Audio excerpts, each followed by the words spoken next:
আসসালামু আলাইকুম। আজকে আমি আমাদের জন্য তেল ছাড়া চিনি ছাড়া হেলদি কেকের রেসিপি নিয়ে আসলাম। ভালো লাগলে লাইক শেয়ার সাবস্ক্রাইব করে নেবেন নতুন রেসিপির জন্য। চলুন দেখা যাক কী কী লাগবে। প্রথমে নিয়েছি 15 থেকে 20টা খেজুর নিয়েছি, একদম নরম তুলতুলে খেজুরগুলো।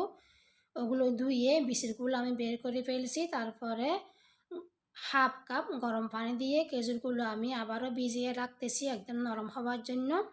এগুলো ব্লেন্ডার দিয়ে ব্লেন্ড করতে হবে না, কাঁটা চামচ দিয়ে ম্যাশ করে নিতে পারবেন। তারপরে নিয়েছি 2টা কলা। কলাগুলো একটু বড় সাইজের নিয়েছি। আর এদিকে 7টা ডিম নিয়েছি। ডিমগুলো ভালো করে মিক্স করে নিচ্ছি।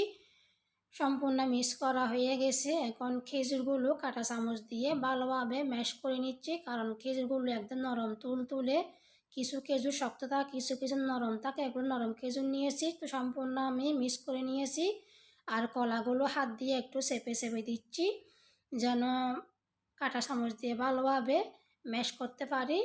তো আমি কাঁটা চামচ দিয়ে কলাগুলো খুব সহজে ম্যাশ করে নিয়েছি। তারপরে খেজুরগুলো দিয়ে ভালো করে দুটোটা মিক্স করে নিচ্ছি। দুটোটা ভালো করে মিক্স করে এইভাবে নিয়েছি। এদিকে ডিমগুলো মিক্স করা হয়ে গেছে। তারপরে কলা খেজুরগুলো ডিমের মধ্যে দিয়ে দিয়েছি। দিয়ে আবারও ডিমের সাথে কলার সাথে খেজুরের সাথে ভালোভাবে মিক্স করে নিয়েছি। তারপরে 1.5 কাপ নিয়েছি আটা, আর 1 চামচ নিয়েছি বেকিং সোডা, 1/4 চামচ নিয়েছি লবণ। স্বাদ বাড়ানোর জন্য লবণটা দিছি, আপনারা চাইলেও না দিতেও পারবেন, কোনো সমস্যা নাই। তো আমি ভালোভাবে সেলে আটাগুলো ডিম খেজুর কলার সাথে ভালো করে মিক্স করে নিচ্ছি। তো আপনারা চাইলেও এই তেল ছাড়া চিনি ছাড়া হেলদি কেকটি ডায়েট কেকটি ঘরের মধ্যে খুব সহজে বানিয়ে নিতে পারবেন। যারা বেশি মিষ্টি খাইতে চান না, তো তাদের জন্য এই রেসিপিটি। তো সম্পূর্ণ মিক্স করা হয়ে গেছে, এখানে কোনো পানি দেওয়ার প্রয়োজন নাই। যদি আপনাদের মনে হয় বেশি ঘন হয়েছে, তাহলে সামান্য একটু কুসুম কুসুম গরম পানি দিতে পারেন, দিয়ে ভালো করে মিক্স করতে পারবেন। তো আমি একটা কেক মোল্ডের মধ্যে সামান্য তেল দিয়েছি, অলিভ অয়েল দিয়েছি, তেল না অলিভ অয়েল দিয়ে একটা বেকিং পেপার দিয়ে, তো আমি কেকের যে ব্যাটারটা বা গোলাটা কেক প্যানের মধ্যে নিয়ে নিচ্ছি। কেক প্যানের মধ্যে নেওয়ার পরে আমি ভালো করে সেট হওয়ার জন্য একটু চেপে চেপে বসিয়ে দিচ্ছি।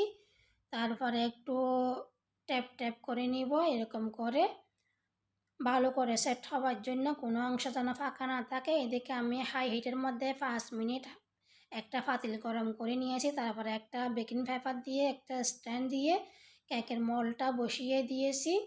এখন আমি 35 থেকে 40 মিনিটের জন্য একটু মিডিয়াম থেকে কম আঁচের মধ্যে আমি কেকটা বেক করে নিয়েছি। আমি চেক করে দেখছি একদম সম্পূর্ণ হয়ে গেছে। 35 থেকে 40 মিনিট লাগছে এই কেকটি বেক করতে। এখন আমি পাতিল থেকে বের করে ঠান্ডা করে নিচ্ছি। ঠান্ডা করে একটা প্লেটের মধ্যে নিয়ে কেকটাকে আমি একটু উল্টিয়ে নিচ্ছি।